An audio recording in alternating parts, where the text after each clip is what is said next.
الحمد لله الكريم الرحمن على ما هدانا إلى الإسلام وأرشدنا للإيمان وأنزل هذا القرآن بالبرهان وأرسل لنا أفضل الرسل بأفصح اللسان فله الحمد والشكر على هذه النعم العظيمة والآلاء الجسيمة والصلاة والسلام على خير خلق الله وخاتم رسول الله الذي قال ما اجتمع قوم في بيت من بيوت الله يتلون كتاب الله ويتدارسونه فيما بينهم إلا نزلت عليهم السكينة وغشيتهم الرحمة وحفتهم الملائكة وذكرهم الله في من عنده وعلى آله وصحبه ومن اهتدى بهديه. وبعد، فإننا في هذا اليوم سنبدأ بتوفيق الله وعونه في ترجمة وتفسير سورة الحجر المكية. በዛሬው ዕለት እንደተለመደው የተፍሲር ፕሮግራማችንን በመቀጠል ሱረቱል ሂጅር በመባል የምትታወቀው መካ የወረደች ምዕራፍ ይሆናል የምንጀምረው። 99 አንቀጾች አሏት። እሷም የመካ ምዕራፍ እንደመሆኗ እንደሚታወቀው በእምነት ነክ ነጥቦች ላይ ነው ትኩረቷ ማለት ነው። በተለይም በአላህ Subhanahu Wa Ta'ala መኖርና የዓለም ብቸኛ ባለቤት በመሆኑ እንደገና በሪሳለተ ረሱል አለይሂ ሰላቱ ወሰላም በትክክል የአላህ መልእክተኛ መሆናቸውን ማብሰር፣ ቁርአንም የአላህ ቃል መሆኑን ማረጋገጥ ዋና ነጥቦቿ እነዚህ ናቸው። እነዚህ ነገሮች በሚቀርቡ ጊዜ በዓለም ላይ የሚገኙ የሰው ልጆች በሁለት መከፈላቸው እንደማይቀር ይጠቅሳል። አንደኛው ተቀባይና ተባባሪ ሲሆን፣ ሌላኛው ልግመኛና ተንኮለኛ እንደሚሆን ነው ማለት ነው። ሁለቱም ቡድኖች ምን እንደሚጠብቃቸው በዱንያም በአኺራ ከነዋጋቸው ቁልጭ አርጋ ታስቀምጣለች። በእነዚህ ነጥቦች ዙሪያ ነው የምታጠነጥነው ማለት ነው። እና አሁን ወደ ትላዋው እንመለሳለን። በተቻለ መጠን ሁላችንም ያው ጊዜ ለማሳለፍ ብቻ ሳይሆን የአላህን ሪሳላ ከልብ በመላው ሰውነታችንና ስሜታችን አዳምጠን ለመረዳት መሞከር አለብን። بسم الله الرحمن الرحيم ألف لام را تلك آيات الكتاب وقرآن مبين ربما يود الذين كفروا لو كانوا مسلمين ذرهم يأكلوا ويتمتعوا ويلههم الأمل فسوف يعلمون وما أهلكنا من قرية إلا ولها كتاب معلوم ما تسبق من أمة أجلها وما يستأخرون وقالوا يا أيها الذي نزل عليه الذكر إنك لمجنون لو ما تأتينا بالملائكة إن كنت من الصادقين ما ننزل الملائكة إلا بالحق وما كانوا إذا منظرين إنا نحن نزلنا الذكر وإنا له لحافظون ولقد أرسلنا من قبلك في شيع الأولين وما يأتيهم من رسول إلا كانوا به يستهزئون كذلك نسلكه في قلوب المجرمين لا يؤمنون به وقد خلت سنة الأولين ولو فتحنا عليهم بابا من السماء فظلوا فيه يعرجون لقالوا إنما سكرت أبصارنا بل نحن قوم مسحورون. عند تلمدوا الله سبحانه وتعالى እያንዳንዱ ምዕራፍ ያው ሲጀመር ቢስሚላሂ الرحمن الرحيم ብሎ ነው የሚጀምረው ከሱረቱ ተውባ በስተቀር። ይህም የሚያመለክተው እያንዳንዱ ምዕራፍ በቀጥታ ተረበል ዓለሚን የመጣ መሆኑን ለማመልከት ነው ማለት ነው። አሊፍ ላም ራ አላሁ አዕለሙ ሙራዲህ ቢዛሊክ።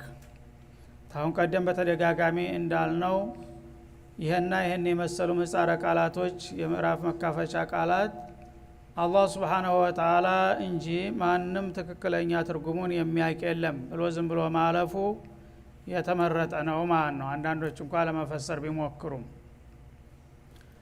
እና ታውን ቀደም በተደጋጋሚ እንዳለፈው አረቦቹ ቁርአን ነብዩ አለይሂ ሰላቱ ወሰላም ሲያነቡና ሲያቀርቡላቸው ላለመስማት ከሃዲዎቹ طبعا لا تسمعوا لهذا القرآن والغوا فيه እያሉ ያውካኩና ያዋጩ ይረብሹ ስለነበረ ያንን እንግዲህ ግርግራቸውን ቀክ ለማሰኘት የተጠቀመበት ዘዴ ነው። እንደገና ደግሞ እኛም ብንፈልግ ኑሮ እሱ የሚያነበንበው ዜማ አይነት ማቅረብ እንችል ነበር ይሉም ስለነበረ ይሽ የምትችሉ ከሆናችሁ ይሄው ከምታቋቸው ፊደላት ነው ቁርአን ተቀናብሮ የቀረበው እና ከአሊፍ ተላም ተራ እና ተመሳሰሉት እና እስቲ እንግዲያ ሞክሩ የምትችሉ ከሆናችሁ ኩለይን اجتمعت الانس والجن على ان يأتوا بمثل هذا القرآن لا يأتون بمثله እንዳለው ተሐዲ ለማድረግ እነሱን ለማፋጠጥና እንደማይችሉ ለማጋለጥ የተጠቀመበት ዘዴ ነው ማለት ነው። تلك آيات الكتاب وقرآن مبين تلك الكلمات التاليات ከዚህ ቀጥሎ የሚቀርቡና የሚነበቡላችሁ የኪታብ ሙቢን የግልጽ የሆነው ኪታባችሁ የቁርአን አልዓዚም አካል ናቸው ይላል።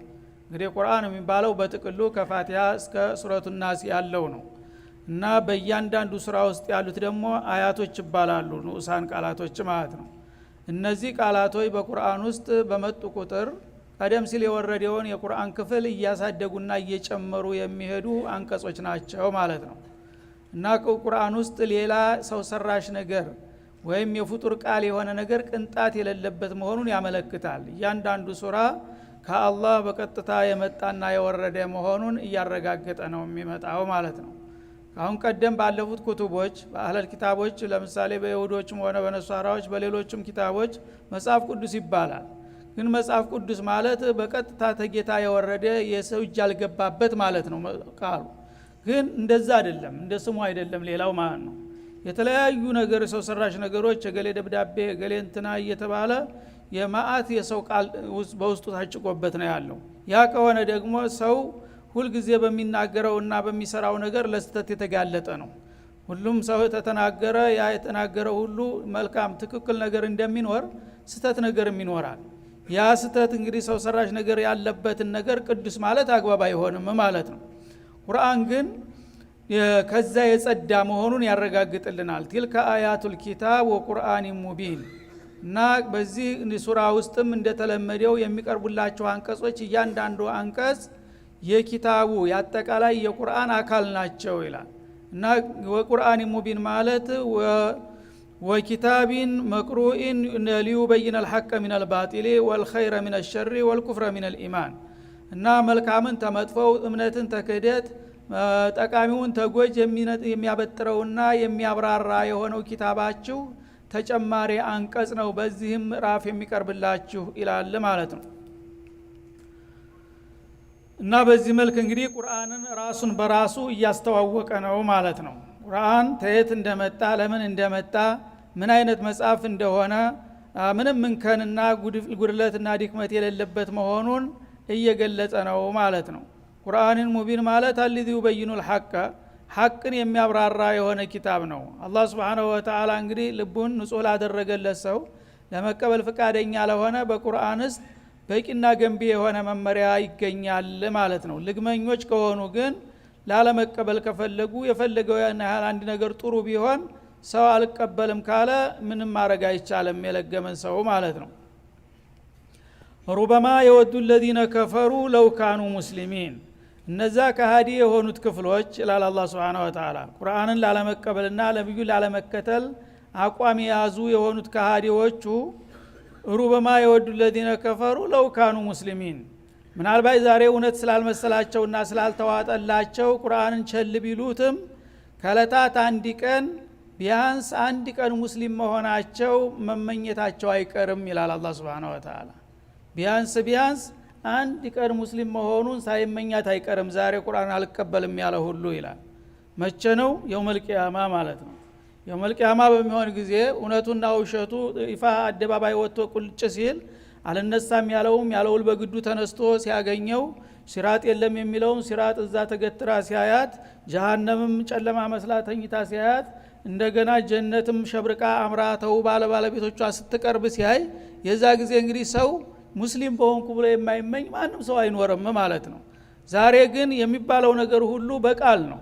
በቃል ስለሆነ ይሄ ቃል ሊሆንም ላይሆንም ይችላል። እህቲማል ስላለ ቀና አመለካከት ያለው ይቀበላል ከአላህና ከረሱል የበለጠ መሪና አስተማሪ ማን አለ ስለዚህ እነሱ የነገሩኝን ወላ ይነቢኡ ከሚትሉ ኸቢር እንዳለው መቀበል አለብኝ ይላል ልግመኛውና ተንኮለኛው ግን አይዋጥለትም ማለት ነው ምክንያቱም የግል የስውር አላማ አለው እሱ ያምታታ ያጭበረበረ ራሱን ጌታ አድርጎ የፈጠረውን ጌታ ረስቶና ትቶ መኖር ስለፈለገ ዛሬ ሙስሊም ለመሆን አይመኝም አይፈልግም ይሆናል ማለት ነው ግን በዚህ መልኩ አይቀጥልም ከለታት አንድ ቀን ቢያንስ አንድ ቀን ጣቱን የሚነክስበትና ደም የሚያለቅስበት ቀን ይመጣል ምን ነው ሙስሊም በሆንኩ ኑሮ እያለ የሚያለቅስበት ጊዜ እንደሚመጣለት ነው ይላል ማለት ነው እና ሩበማ የሚለው ቃል ለተቅሊልም ለተክቲርም ተቃራኒ ትርጉም ካላቸው ቃላቶች አንዱ ናት ማለት ነው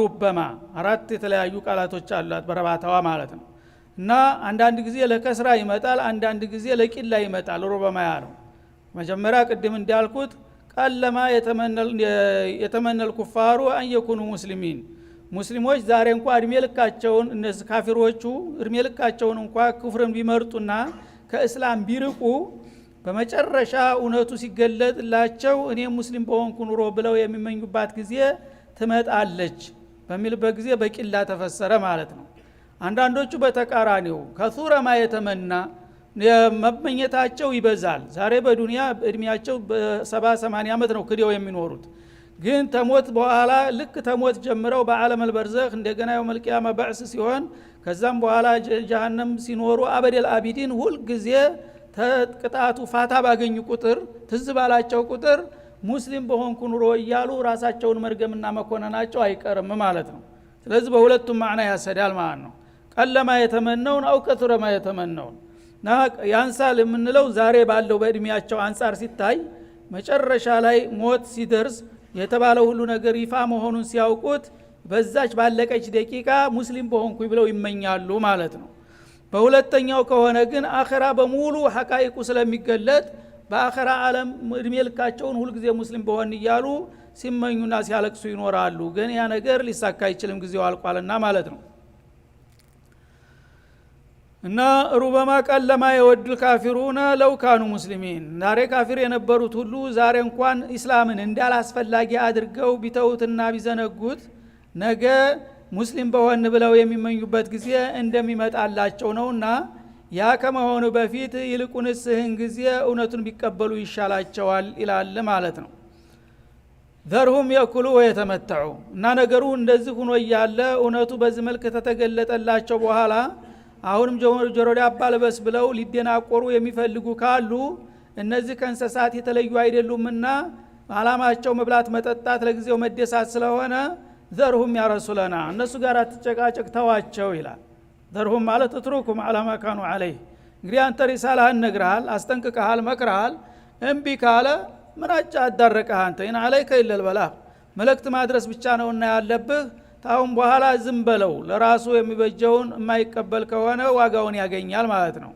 ያኩሉ ከማ ተኩሉን አንዓም እንስሳዎቹ ያገኙትን ነገር ሁሉ እየጋፈፉ እንደሚበሉ ወዳቸውን ለመሙላት ብቻ እነሱም የተፈጠሩለትን አላማ ትተውና ዘንግተው ለመብላት ብቻ ከሆነ የሚስገበገቡት ዝም ብለው ይብሉ ተዋቸው ይላል ወይ ተመተዑ እና ይደሰቱ ይቀማጠሉ ለጊዜው ለተወሰነ እድሜያቸው ማለት ነው ወይልሂሙል አመል ከንቱ ምኞታቸው ደግሞ ከቁም ነገሩ ያዘናጋቸው እና ካፊር ሙናፊቅ አኺራ የሚባልን ነገር አያምንም ስለማያምን በዚህ በዱንያ ላይ ረጅም እድሜ አግኝቶ የተሟላ ሀብት አፍርቶ ስልጣን አግኝቶ ሁሉ ነገር በምኞቱ እንዲሆንልኛል እያለ በምኞት ፈረስ ነው የሚጋልበው ሁሉ ጊዜ የአኺራ ጉዳይ ግን ጉዳዩ አይደለም እና ይሄ ከሆነ ምርጫቸው ዝም ብለው ያገኙትን እየበሉ እየጠጡ ሐራም ሐላል ሳይሉ እንደ ከብት እየጋፈፉ እንደገና ደግሞ ግዚያዊ ስሜታቸውንና ፍላጎታቸውን ለማርካት እየተሯሯጡ እንደገና የቁም ነገሩ ጉዳይ ሲነሳ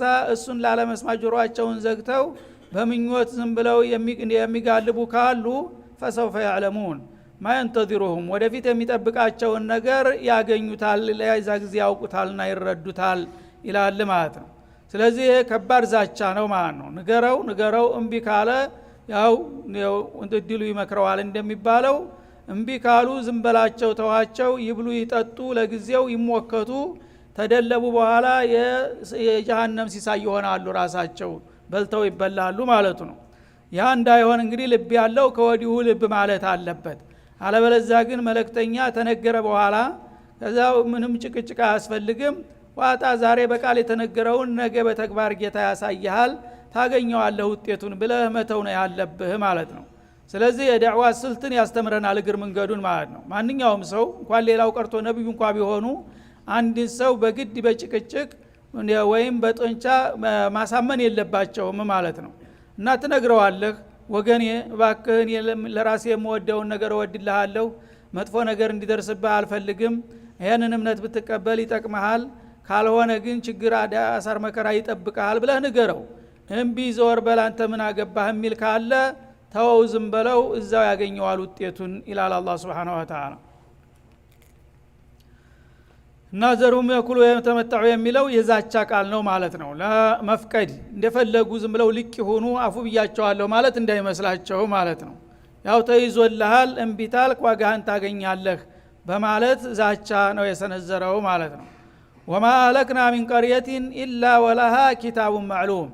ይሄን በምንላቸው ጊዜ ደግሞ ተዝቶባቸው ሲያበቃ በሰላም ሲውሉ ሲያድሩና ሲሰነብቱ ያ የተዛተው ነገር የተረሳና የተተወ የሚመስላቸው ብዙ ናቸው ይላል። እና እኛ አንድ ነገር ተተናገርና ታስጠነቀቅን በኋላ ዝም ብለን ለተወሰነ ጊዜ ልናቆየው እንችላለን። ይህን ማለት ግን ተውንህና ረሳንህ ማለት አይደለም። ታሁን ቀደሙ ወደ ታሪክ ብትመለሱ ማንኛውንም የከተማ ህዝብ አላጠፋንም ኢላ ወለሃ ኪታቡን ማዕሉም፣ ለመጠፊያ የተወሰነ ቀጠሮ የተያዘላቸው ቢሆን እንጂ አጀሉ ሙሐደድ ማለት ነው ኪታቡን ማዕሉም ማለት። እና አንድ ቀን ነብይ ልኬ ወዲያውኑ በዛው ቀን አስተባብለው በቀጣው ቀን ያጠፋቸው የሉም። ማስጠንቀቂያ ከተሰጠ በኋላ እድል ይሰጣቸዋል፣ የተወሰነ አመታት እንዲቆዩ ይደረጋሉ ማለት ነው። ያ የተወሰነው ቀጠሮ እስከሚመጣላቸው ድረስ ግን ትጠፋላችሁ ብለህን ነበር ዝተህን ነበር የታለ ጥፋቱ የመጣው እያሉ ነብዩን እያፋጠጡና እያመናጨቁ ይቆያሉ ለተወሰነ ጊዜ ማለት ነው። ያ የተባለው ቀጠሮ ሲመጣ ግን ወዳውኑ ዋጋቸውን ያገኛሉ። አሁንም ታዲያ ያንተ ጅሎች የሚጠብቃቸው ይሄው ነው። ለጊዜው ዝተባቸው ሲያበቃ አስጠንቅቃቸው የታለ እያሉ ቢደናቆሩም ቀጠሮ ስላልደረሰ ነው እንጂ የምተዋቸው አልሆነም። ያ ከመድረሱ በፊት ግን ቀድመው የሚያዋጣቸው እንደማወቅ እንዳለባቸው ንገራቸውና መከራቸው። እምቢ ካሉ ግን ተዋቸው ይላል ማለት ነው። እና ኪታቡን ማዕሉም ማለት አጀሉ ሙሐደድ ለማንኛውም ህዝብ በግለሰብም ደረጃ ቢሆን በህብረተሰብም ደረጃ ቢሆን አላህ Subhanahu Wa Ta'ala በኸይሩንም ሸሩንም ገና እሱ ተመፈጠሩ በፊት እድሉን ወስኖታል ማለት ነው። ሰውን እንደ ሰው ገሌ የተባለን ሰው በገሌ ጊዜ ፈጥረዋለሁ በእንዲህ ቀን ይወለዳል፣ እድሜው 80 አመት ነው፣ በዚህ በ80 አመቱ ይሄን ይሰራል ብሎ እያንዳንዱ አስቀምጦለታል ማለት ነው። በኡመትም ደረጃ ደግሞ አንድ ህዝብ በአንድ ሀገር ላይ ሀያል ሆኖ ይነሳል፣ በጣም የተባበረ ጠንካራ መንግስት ይመሰረታል በእንዲህ አይነት ክልል ይላል። ያ መንግስት እድሜው ይሄን ያህል ነው ይላል። የፈለገው ጦር ኃይል ቢኖረው ተዛች አንድ ሰኮንድ ሊጨምር አይችልም ማለት ነው። ይሄን ያህል ነው። በዛ ሂደቱ እንዲህ አይነት መልእክት ልክለታለሁኝ ያንን ከተቀበለና በኔ ፍቃድ ከተመራ አሰየው፣ ካልሆነ ግን እንደዚህ ቦታ ላይ እዚህ ሰዓት ላይ ሲደርስ ያልቅለታል ብሎ ወስኗል አላህ Subhanahu Wa Ta'ala። ያቺ ስትደርስ ያንዳንዱ በውሳኔው መሰረት በግለሰብም ደረጃ በግሩፕም ደረጃ በመንግስትም ደረጃ በማንኛውም ያቺ ቀጠሮ ማለፍ የሚባል ነገር አይታሰብም ይላል ማለት ነው። እና ብዙዎቹ ሹብሃ የሚያደርጉት እንደዚህ ነው። የአላህ ረሱሎች ሲነግሯቸውና ሲያስጠነቅቋቸው ያን ማስጠንቀቂያ ዛሬ ስላልተቀበሉ ዛሬ በሰላም ታደርኩኝ ነገ ምንም የለም ከነጋም ወዳ ምንም የለም እያለ ነው እየቀየሰ የሚሄደው ማለት ነው። ይሄ ደግሞ ጅልነት ነው። አላህ Subhanahu Wa Ta'ala እንደ ፍጡር አይደለም፣ በግለፍተኝነት በችኮላ በብስጭት አይደለም የሚሰራው። ሁሉ ነገር በእቅድና በብላን ነው የሚሰራው ማለት ነው። አንተ መጥፎም ሆንክ በጎም ጥሩም ሆንክ እሱ ዘንዳ የታወቅነህ ሳትፈጠር በፊት ታውቋል። ባህሪ ስራ ሁሉ ነገር እሱ ዘንዳ የታወቀ ነገር ስለሆነ የሚያበሳጨው ነገር የለም። አንተ ሳትፈጠር በፊት ፊርዓውን ሳይፈጠር በፊት ፊርዓውን እንደሚሆን ያውቃል። አቡ ጀህል ሳይመጣ በፊት አቡ ጀህልን ያውቃል። ምን እንደሚሰራ ሐሳቡ ምን እንደሆነ ቃሉ ምን እንደሚናገር ሁሉ ነገር ያውቃል። ያ ነገር በሚመጣና በስራ ላይ በሚያውል ጊዜ ያው የተባለው የተወሰነውን ነገር እያለ ነው ሰውየው። በቃ ቀጠሮውን ይጠብቅ ነው የሚባለው እንጂ እንዴት እንዲህ ይላል ብለን እንደኛ ቱጋ ይልም ማለት ነው። እኛ ብዙ ጊዜ የምንናደደውና የምንበሳጨው ያልጠበቅነውና ያላወቅነው ያላሰብነው ነገር ሲያጋጥመን ነው ማለት ነው። እንዴት እንዲህ ይላል ከዘራፍ ያዙልቀቁ ይትላል ማለት ነው። በዛው ላይ ደግሞ ድክመት አለብህ። አንተ ጥላት እንግዲህ አደገኛ ቃል በሚናገርበት ጊዜ አንተን የሚያሰጋ ነገር በሚደቅንበት ጊዜ ቀድመህ ታልመታው እሱ ጊዜ ውሎ አድሮ ያጠቃኛል ብለህ ትፈራለህ። የዛ ጊዜ ትሮጣለህ ቶሎ ለመበቀል ማለት ነው። አላህ ግን እንደዛ አይነት ስጋት የለበትም። ስለዚህ መጀመሪያም የሚያቀውን የሚጠብቀውን ያደርገዋል ይናገረዋል ያለውን ነገር ነው እየተናገረ ያለው። ደግሞ ይሄ ሰው የፈለገውን ያህል ጣራ ቢወጣ ከአላህ እንደማያይል ስንዝር እንደማይሄድ ያውቃል ማለት ነው። በፈለገው ሰዓት በቀጠሮ ሲደርስ በቃ እጅ ወደ ላይ ነው የሚባለው። ይሄን እንጂ ትቻችሁና ፈርቻችሁ አይምሰላችሁ በላቸው ነው የሚለው አላህ Subhanahu Wa Ta'ala። ማ ተስቢቁ ሚን ኡመቲን አጀለሃ እና እንግዲህ በግለሰቦች ወይም በቡድን ደረጃ ብቻ ሳይሆን ኡመትም እንደ ኡመት በብዙ ሚሊዮን የሚቆጠሩ ሀያላን መንግስት የመሰረቱ ህዝቦች አሉ። እነዛም ቢሆን የፈለገውን ያህል የተባበረ ኃይል ቢኖራቸው አጀለሃ ቀጠሮዋን አትቀድምም። ወማ يستأخرون አይዘገዩም። ሁሉም በዛው በተያዘለት ቀጠሮ ነው ዋጋውን የሚያገኘው ይላል ማለት ነው። እንግዲህ መቅደም እንደማይችል ተድሜው በፊት አንድ ነገር አላህ ሳይፈቅድ ሊጠፋ እንደማይችል ከድሜውም አልፎ መሄድ አይችልም። ስለዚህ ሁሉም ነገር በእኔ ውሳኔ ስር ነውና ያው እንግዜ ወደ ቁም ነገሩ ብትመጡና ምክር ብትቀበሉ መልካም ሰየው ነው። ካልሆነ ግን ቀጠሮ ሲደርስ እንገናኛለን፣ እስከዛው ዝንበላቸው ይብሉ ይጠጡ ይራገጡ ይላል ማለት ነው። እና አላህ Subhanahu Wa Ta'ala እንግዲህ ደጋግሞ ሁሉ ጊዜ የሰው ልጆችን የሚያስጠነቅቀው መሲራቸውን እንዲያስተውሱና እድላቸውን እንዳያቃጥሉ ነው ማለት ነው። አርሐሙር ራሂሚን ከመሆኑ የተነሳ አንዴ ነግሬዋለሁ ሁለት ጊዜ ነግሬዋለሁ አይልም። አዲስ ሱራ በመጣ ቁጥር ሁሉ ጊዜ ስለ እምነት ያነሳል። እምነትን መቀበል ምን ያህል አስፈላጊ እንደሆነ፣ እምነትን መካድና ማስተባበል ምን ያህል አደጋ እንደሚያስከትል ደጋግሞ ይናገራል። ለምን መንገድን መምራት በእኛ ላይ ነው ይላል ማለት ነው። እና ሰዎች ታልተማሩ ካላወቁ ሁሉ ጊዜ ለጥፋት ነው የሚጋለጡት። ስለዚህ ማወቅ አለባቸው። እኔ እንደፈጠርኳቸውና እንደመገብኳቸው ለዱንያ ለአኺራቸውም የሚበጃቸውን መምከርና ማስተማር ስላለብኝ እነግራቸዋለሁኝ። እምቢ ካሉ ግን ራሳቸው በጥፋታቸው ተጠያቂ ይሆናሉ በማለት እያንዳንዱ ሰው ምን እንደሚጠብቀው በግልጥ ያስቀምጣል ማለት ነው። ወቃሉ እና እነዚህ ከሃዲዎች ደግሞ ቀደም ሲል የተናገሩት አልበቃ ብሎ በተጨማሪ ነብዩን ለመዝለፍ ያ አዩሃ الذين نزل عليه الذكر አንተ የገሳጭ የሆነ ቁርአን ተወርዶልኛል የምትለው ሰውዬ ሆይ ነብይ ተብየው ይሏቸዋል እየመጡ ነብዩ ጋር ማለት ነው። ኢነከ ለመጅኑን አንተ እኮ እብድ ነህ ይሏቸዋል። ነብይ ልትሆን ቀርቶ አእምሮ የተዛባ የተቃወስክ እብድ ነህ ይሏቸው ነበር።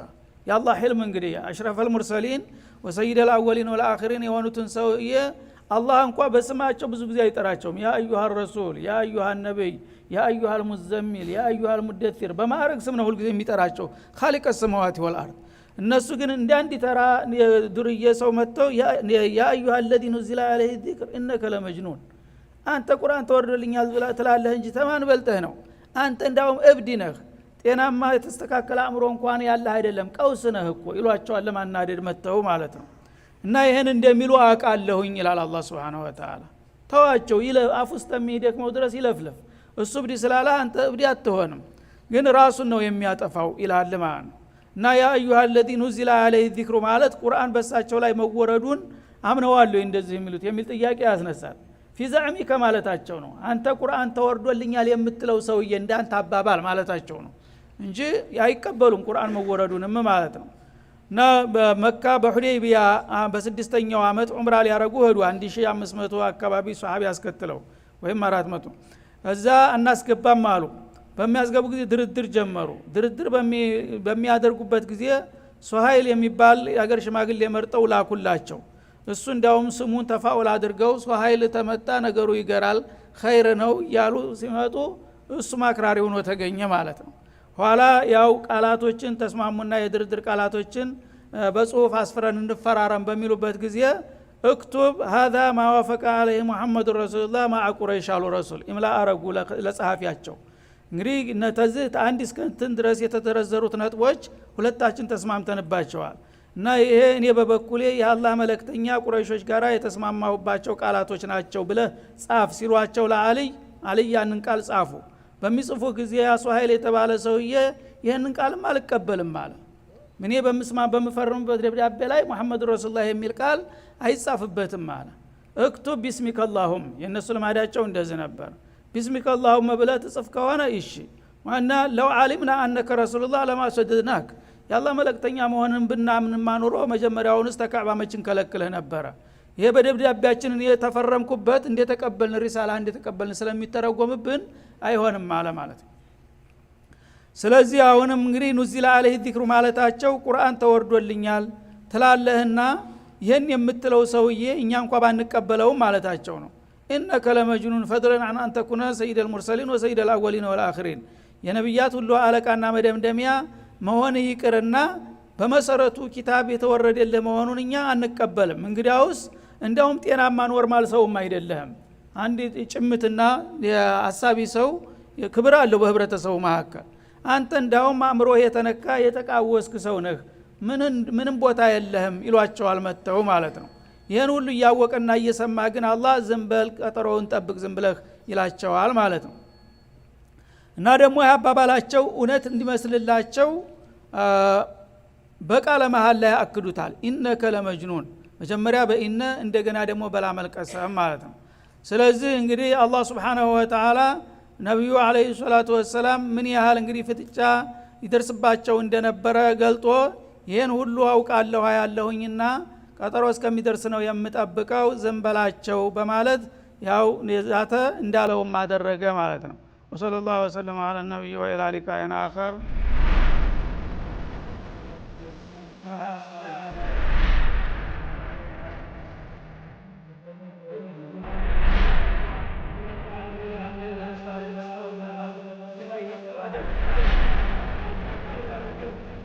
Oh